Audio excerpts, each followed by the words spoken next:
दोस्तों नमस्कार। भारत के स्वदेशी हथियारों को लेकर एक बड़ी खबर आई है जिसने भारत की धरती से दूर तुर्की और अजरबैजान में भूकंप आने जैसी स्थिति को पैदा कर दिया है। वहीं जो तुर्की और अजरबैजान लगातार पिछले कई सालों से भारत विरोधी बयान देने से नहीं चूकते थे, यहां तक कि हमारे अंदरूनी मामलों में भी नाक घुसाते नजर आ जाते थे। अजरबैजान ने तो पिछले महीने ही खुलेआम कहा था कि वह कश्मीर के मुद्दे पर पाकिस्तान का साथ देगा। आज वही अजरबैजान इस खबर के आने के बाद ही घुटनों पर आकर गिड़गिड़ा रहा है। उसके भारत में राजदूत कह रहे हैं कि आप अपनी गुट निरपेक्ष की नीति को याद कीजिए। आप कभी किसी तीसरे के झगड़े में नहीं पड़ते हैं, फिर आप हमारे खिलाफ ऐसा क्यों कर रहे हैं। तो भारत ने भी इसका उत्तर देते हुए कह दिया है कि हमसे सवाल करने से पहले आप अपने गिरेबान में झांक लें। आप एक महीने पहले तक भारत के खिलाफ पाकिस्तान के साथ मिलकर क्या क्या करतूत कर रहे थे, और अब आप पहले वाले भारत और उसकी उस पॉलिसी को तो भूल ही जाइए। ये आज का भारत है और यह बीमारी के हिसाब से ही उसका इलाज करता है, और वह भी एकदम पक्का इलाज। और अगर आप हमारे खिलाफ कुछ करते हैं तो हम भी उससे कठोर कदम उठाने से पीछे नहीं हटेंगे। और वहीं तुर्की की बात करें तो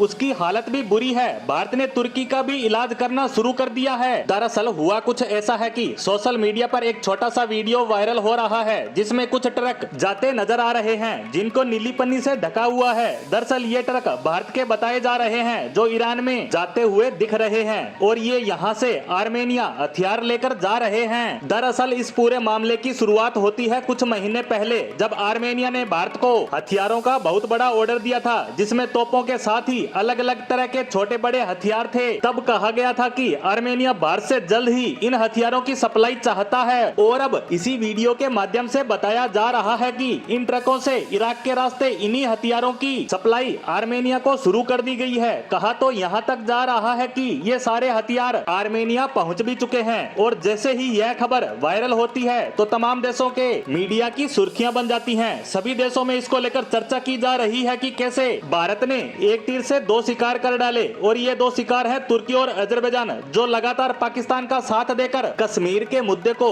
इंटरनेशनल मुद्दा बनाने का प्रयास कर रहे थे। और इन्हीं दोनों देशों का कट्टर दुश्मन है आर्मेनिया, और भारत इसी आर्मेनिया के रास्ते इन दोनों देशों का इलाज करने के लिए इतने खतरनाक हथियार उसको दे रहा है, जिससे एक तरफ भारत को कमाई तो हो ही रही है, साथ ही तुर्की और अजरबैजान के इस दुश्मन को वह लगातार ताकतवर बना रहा है। और यकीन मानिए यह सब देखकर इन दोनों देशों की लंका लग चुकी है, क्योंकि तुर्की को यह लग रहा था कि आर्मेनिया ने सिर्फ 400 से 500 मिलियन डॉलर के ही हथियार खरीदे हैं, जो भारत उसे सप्लाई करने में कई साल लगा देगा और तब तक उसे कोई खतरा नहीं है। और अब भारत ने यह ऑर्डर मिलने के कुछ महीनों के अंदर ही इन खतरनाक हथियारों की सप्लाई शुरू कर दी है, लेकिन उसे नहीं पता था कि यह एक छोटी सी शुरुआत भर है। इसके साथ साथ कहा तो यह भी जा रहा है कि भारत उसको आने वाले समय में इससे भी खतरनाक हथियार दे सकता है, जैसे कि उसकी ब्रह्मोस मिसाइल या उसके मिसाइल बेड़े की अन्य खतरनाक मिसाइलें। अब आप ही सोचिए, अगर आर्मेनिया के पास ऐसे हथियार होंगे तो वह